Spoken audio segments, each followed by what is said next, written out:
Hello, Luke Michael Howard, owner and hypnotist of Hypnosis, and what I'm going to teach you today is how each finger in your hand represents a different emotion. And today we're going to work with the pinky finger, your little finger. This represents anger. So if you're prone to having problems with anger, rage, being frustrated, being annoyed, these are all part of the anger family. What I ask you to do is ask yourself, on a scale of 1 to 10, how high is my anger? Hypothetically, let's say it's an 8. All you do with 2 fingers is you push down on your pinky finger. It does not matter which hand it is, but with 2 fingers, not a fist. And I'll explain that to you in a minute. And simply just hold. And then check in with yourself after a while and notice that that rating that you had originally has probably dropped at least 2, if not completely by this point. But why did that happen? Well, here's an interesting thing.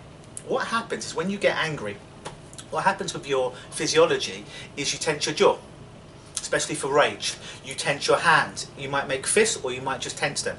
So what happens is the amygdala, this part of the brain here, gets a trigger, make it feel angry. So then rapidly, even quicker than that, it scans down to the body to see if indeed you're in a fight or flight situation, if it needs to release more adrenaline, more cortisol.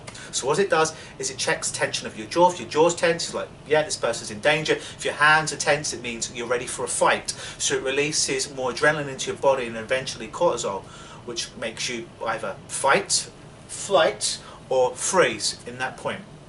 But when it scans down and it realizes, hold on, there's no fists, your hands are not tense, because remember, you're not using a fist, you're using 2 fingers to hold down the little finger, and you're relaxing your jaw, especially with rage like this, a bit forward, so if you talk that sounds a bit silly like this, it goes back up rapidly like that. So your amygdala goes, well no, he's actually not in any danger at all, so we don't need to release any adrenaline.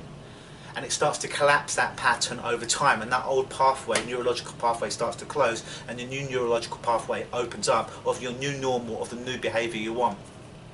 And there's 2 ways that we learn things.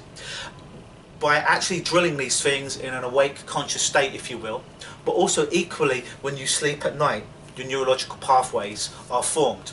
And it reminds me of a story I heard, and it's about songbirds. Now, when songbirds are born, they're obviously around the master songbird. Throughout the day, they learn to sing. But these neuroscientists put these little capsules, little headsets, if you will, little bands around the songbird's head to monitor brainwave activity. And what they noticed is a certain part of the brain would go off as they were learning the skill, as they were drilling the skill of singing.